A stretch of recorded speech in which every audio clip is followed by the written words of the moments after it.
안녕하세요. 얼마 전 이혼한 30대 여성입니다. 법적으로 완전히 남남이 된 지는 한 달이 채 되지 않았고요. 그래서 그런가 아직 무뎌지지가 않아서 지금도 생각만 하면 속이 너무 답답하고 그래요. 그런데 주변에는 다들 좋은 일을 앞두고 있는 친구들만 있다 보니 제 속 터지는 이야기를 할 수가 없거든요. 그래서 이렇게 찾아올 수밖에 없던 거니 이해해 주시면 감사하겠습니다. 제가 이런 상황에 놓이게 된 연유를 이야기하려면 일단 남편이란 작자부터 어떻게 만났는지 말씀드려야겠네요. 남편하고는 같은 대학 선후배 사이였어요. 물론 알고 지내는 몇 년 동안은 남녀 사이라기보다는 그저 오빠 동생에 불과했지만요. 그러다 본격적으로 연애를 시작한 건 제가 사회생활을 시작하고 얼마 지나지 않아 어머니가 돌아가셨거든요. 그런데 저는 어머니랑 사이가 정말 각별했어요. 아버지가 돌아가신 이후로 어머니가 재혼도 안 하시고 저 하나만 바라보고 저 하나만 지극정성으로 키워주셨으니까요. 그래서 대학 졸업하고 어엿한 사회인이 되었을 땐 이제 제가 받았던 그 사랑을 돌려드릴 생각에 얼마나 기뻤는지 몰라요. 그런데 그렇게 어이없는 사고로 돌아가시고 나니 솔직히 별의별 생각이 다 들더라고요. 이런 말 뭐하지만 그냥 따라가 버릴까 하는 마음까지 들었다니까요. 그런데 그때 그런 저를 붙잡아준 사람이 바로 지금의 남편이었어요. 지금 돌이켜 생각해보면 그렇다고 뭘 얼마나 대단한 걸 해준 건 아니었지만 아침 저녁으로 제 안부 물어주고 저 힘내라고 출근길에 저희 집 앞에 들려서 커피 들려주고 그런 세심한 챙김에 제가 많이 의지를 하게 되었던 거죠. 그리고 이런 상황을 알게 된 외가 식구들이 좋은 사람 같으니 한번 만나보라대요. 참고로 아버지 돌아가시고 어머니가 저 키우시는 동안 외가 식구들의 도움을 많이 받았어요. 외삼촌의 도움으로 어머니는 계속해서 직장 생활을 이어나가실 수 있었고, 외할머니가 건물을 어머니한테 일찍이 증여해 주신 덕분에 경제적인 곤란도 피해갈 수 있었으니까요.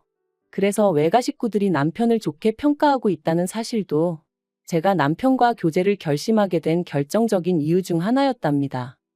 남편과는 이후로 3년을 만났는데 만나는 동안 드라마에서나 나올 듯이 격정적이고 불같은 사랑을 한 것은 아니지만 그래도 늘 한결같고 별 탈 없는 날들이었어요.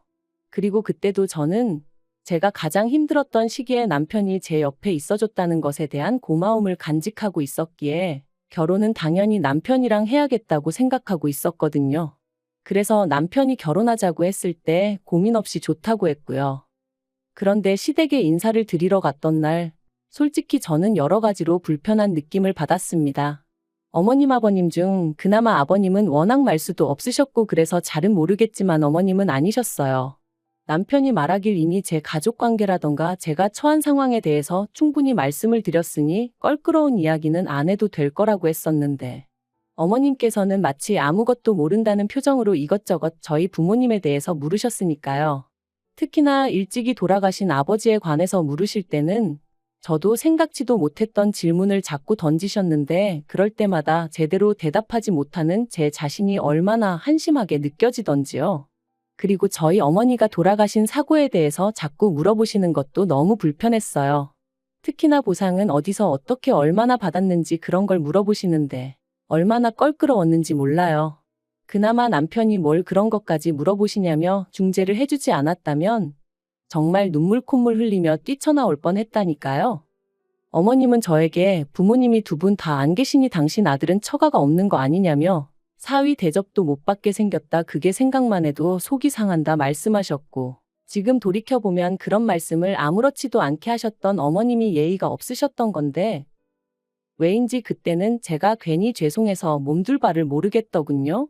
그리고 그런 분위기가 조성되면서 졸지에 남편이 손해보고 결혼한다는 식으로 분위기가 형성되었고 그렇게 얼떨결에 집도 차도 제가 해가게 되었습니다.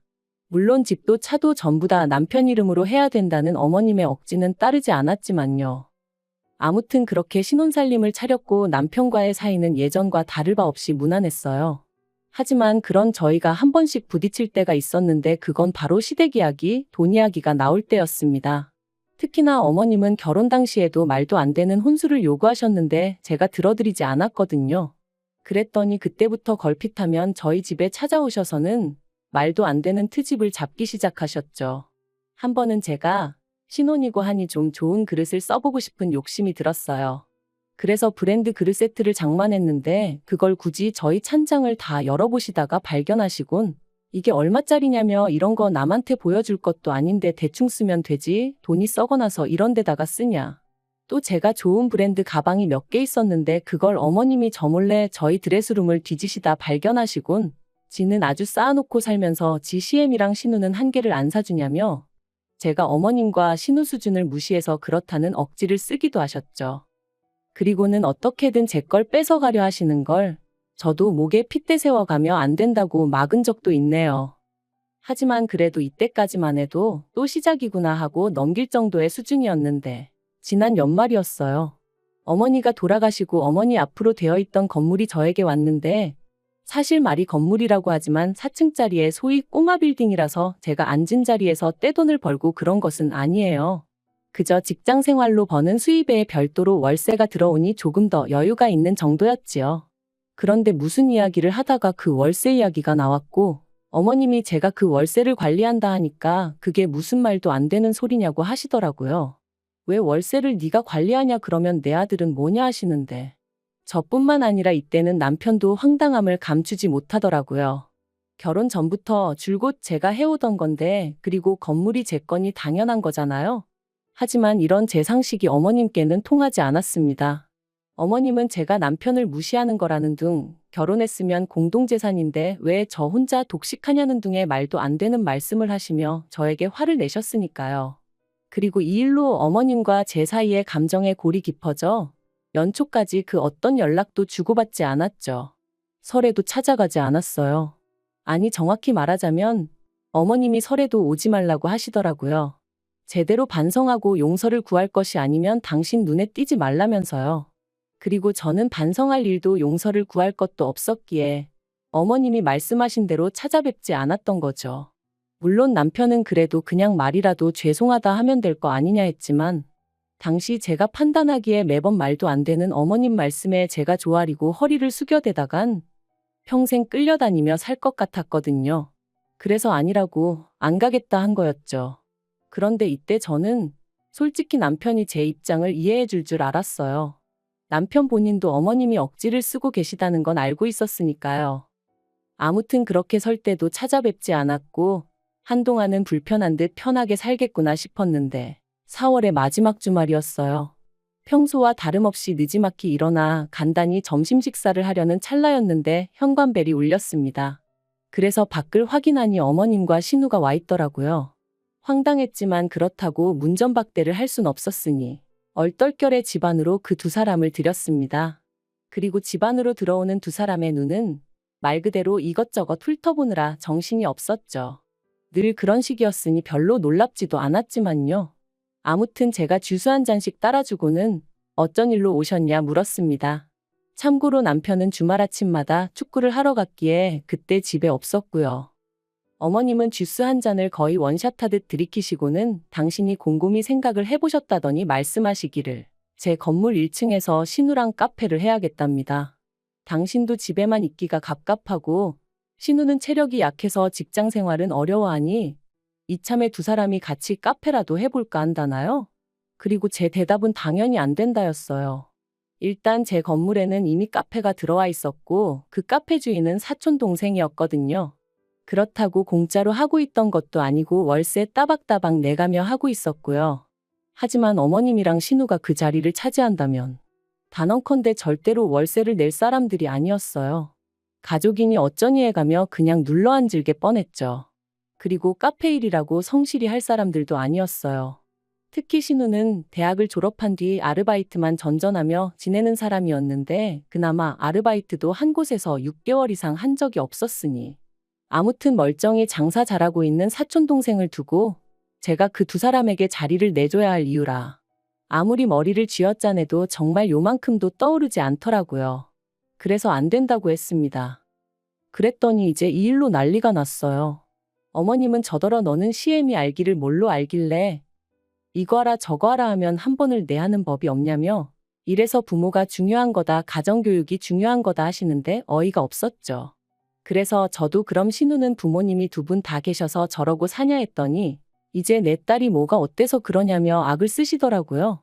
그리고 이때는 저도 부모 어쩌고 하니까 솔직히 눈에 뵈는 게 없었거든요. 그래서 어머님더러 차라리 저한테 부탁한다고 사정이라도 하시면 모르겠는데 저한테 뭐 맡겨놓으셨냐고 뭐가 그렇게 당당하시냐고 동네 양아치도 이렇게 뻔뻔하게 돈 뺏으려 들지는 않겠다 뭐 그런 식으로 비아냥거렸네요. 사실 돈 몇 푼 가지고 유세 부리는 게 얼마나 꼴값이고 우스운 일인지 아는데 자꾸 저를 무시하고 드니까 저도 그렇게 말이 나갔던 거죠. 아무튼 그러고 나니까 어머님이 저한테 쌍욕을 퍼부으시며 신우 데리고 나가셨어요. 하지만 끝난 줄 알았던 상황은 끝이 아니었습니다. 한동안 심장이 벌렁거리고 가라앉지 않고 있었는데 생각보다 일찍 남편이 들어왔어요.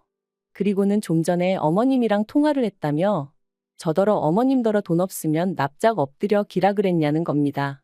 어이가 없어서 당신이 아는 내가 그런 말을 할 사람이냐 그랬어요. 그랬더니 그럼 뭐 어머님이 거짓말이라도 하셨다는 거냐며 이러나 저러나 제 잘못으로 몰아갔고요. 그리고는 급기야 남편이 어머님 기분 좀 맞춰드리고 살면 안 되냐면서 어차피 저는 어머니도 안 계신데 그럼 그냥 시어머니를 어머니다 생각하고 따르면 되지 않냐고 자기 어머니 그렇게 나쁜 사람 아니네 어쩌네 하는데 정말이지 뭐라고 말을 해야 할지 모르겠던걸요. 그래서 제가 어머님은 나를 딸처럼 생각해 주시냐 물었습니다. 당신이 보기에 어머님이 신우를 대하는 거랑 나를 대하는 거랑 같아 보이냐고요. 하지만 남편은 계속해서 어머님의 잘못을 인정하지 않았고 어떻게든 오로지 제가 숙이고 들어가기만을 바랬습니다. 그러더니 급기야는 한다는 말이 그러면 앞으로 자기는 회사 월급 받아서 전부 다 시댁에 주겠다대요? 어머님이나 신우나 어떻게든 돈을 벌어보려고 저한테 부탁을 했을 텐데 제가 안 들어줘서 이렇게 되었으니 그 책임을 자기라도 져줘야 하지 않겠냐면서 말이죠. 그래서 그러면 그냥 이혼을 하자고 했어요. 이혼하고 아예 시댁에 들어가서 당신 부모님이랑 여동생이랑 걷어먹이며 살라고요. 막말로 내가 무슨 자원봉사자도 아니고 당신이 지금도 우리 가정에 기여하는 바가 되면 얼마나 된다고. 그런데 이제 월급까지 안 가져오겠다 하니 그럼 내가 당신을 왜 걷어먹여야 하냐? 나 그런 취미 없다. 그러자 남편이 저더러 말하는 싸가지가 있네 없네 하더니 그대로 자기 핸드폰하고 차키 들고 나가는 거 있죠? 그래서 나갈 테면 나가라고 그리고는 저도 바로 현관 비밀번호 바꿔버렸네요. 그런데 지 잘났다고 나갈 땐 언제고 다음날 저녁이었는데 현관문 밖에서 삐리릭 소리가 나더라고요. 그래서 인터폰으로 내다보니 남편이었어요. 그래서 제가 거기서 뭐 하냐니까 왜 현관문이 안 열리냐면서 비밀번호 바꿨냐고 성질을 내대요. 어이가 없어서 그래 바꿨다. 내 집인데 내가 바꾼 게 무슨 상관이냐 해버렸습니다. 그랬더니 저더러 진짜 해보자는 거냐면서 너 이러면 나랑 못 살아 이러는 거예요. 그리고는 자기까지 저를 떠나면 제 옆에 누가 있기나 하겠냐면서 ABM이 다 죽고 남편한테 버림받고 사람들이 얼마나 비웃겠냐는 거였죠. 그리고 그런 소리를 듣고 있으니까 정말 온몸이 부들부들 떨리더군요. 내가 한 입을 덮고 살던 사람이 이렇게 비열한 사람이었나 싶은 게. 그런데 그때 사실 제 옆에 외삼촌하고 사촌동생이 다 있었어요. 제가 당장 월요일에 남편은 출근해야 하니까 분명히 지 옷이든 뭐든 가지러 올 것 같았고 그러면 단둘이 마주쳐야 하는데 그게 왠지 겁이 나서 와달라고 부탁을 했어가지고요. 그러니 저희 외삼촌과 사촌동생까지 남편의 막말을 다 듣게 되었죠. 외삼촌이 뭐 저런 놈이 다 있냐 하시면서 단박에 뛰쳐나가셨어요. 사촌동생도 같이요. 그리고 저희 사촌동생이 지금은 카페를 하고 있지만 원래 유도선수 출신이거든요. 그래서 동시에 두 부자가 남편을 가로막고 서가지고는 방금 뭐라 짓거렸냐 다시 말해봐라. 그러니까 저한테 막 퍼부어댈 땐 언제고 찍소리도 못하더라고요. 자기가 홧김에 한 말이지 진심은 아니었다 뭐 그런 뜻이 아니었다 해대면서 말해요. 그 꼴이 얼마나 우습던지. 아무튼 그런 소리까지 듣고도 남편이랑 살겠다 생각하면 제가 말 그대로 배알도 없는 X 아니겠어요? 남편한테 헤어지자 했습니다. 네 말대로 부모도 없지만 그렇다고 너라도 있어달라고 매달릴 만큼 나 궁하지 않다고 너 같은 건 트럭으로 갖다 줘도 싫다 그랬네요. 그리고 그제서야 남편이 사람이 살다 보면 말실수도 하고 그럴 수도 있는 거 아니냐며 자기도 제 말이 거슬렸던 적이 한두 번 있던 게 아닌데 자긴 다 참았답니다. 그런데 저는 왜 못 참아주냐면서 너무하네 어쩌네. 하지만 그러던지 말던지 결국 협의 이혼으로 잘 마무리되었어요. 제가 타던 차 남편한테 준다고 했거든요. 그거라도 줘야 먹고 떨어져 나갈 것 같아서 그런 거니 바보같이 그걸 왜 줬냐 그러지는 마셔요. 저한테는 그런 거라도 주고 남편에게서 벗어나는 게 그 무엇보다 중요한 일이었답니다. 남편한테는 지금도 사실 연락이 와요. 자기가 반성 많이 하고 있고 시부모님도 신우도 저한테 많이 미안해하고 있다면서 이번 일을 통해서 우리 진정한 가족으로 거듭날 수는 없겠냐? 한마디로 개수작 부리는 거죠. 물론 저는 웃기고 앉았다고 됐다고 했고요. 그리고 어디 가서 죽어도 소식 전하지 말라고 했네요. 하나도 안 궁금하고 알고 싶지도 않으니까. 그래도 쪽팔린 것도 없나 봅니다. 계속 미안하다 기회를 달라 해대는 거 보면 말해요. 하지만 걱정 마세요. 정말 요만큼도 흔들리지 않을 거니까요. 하늘에 계신 부모님이 저를 보시고 더는 걱정하고 눈물 찌으시는 일 없도록 살 겁니다. 제 인생은 제 거니까요.